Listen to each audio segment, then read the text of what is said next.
Prieštankinis kuopos 4 prieštankinio būrio vadas leitenantas Adomaitis. Šitos pratybos yra 2 fazių.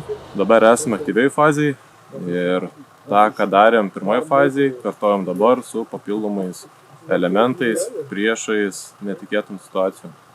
Kadangi esam prieštankinis vienetas, specializuojamės į granatsvaidžius, turime Carl Gustav, turime Javelin sistemas.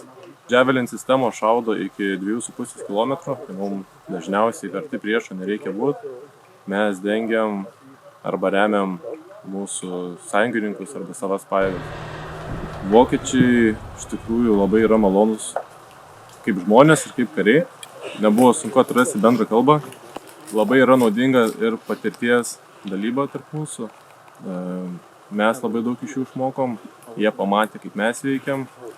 Ir visas šitos pratybos tikslas ir yra toksai, kad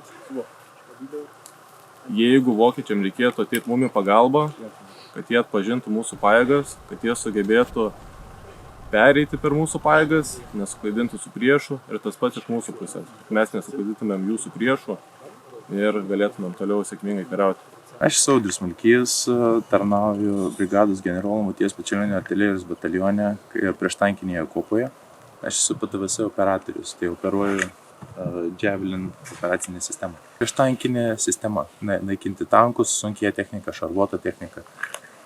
Pagrindinė mūsų užduotis tai yra paremti mums vokiečių priskirtą kaip ir būrį.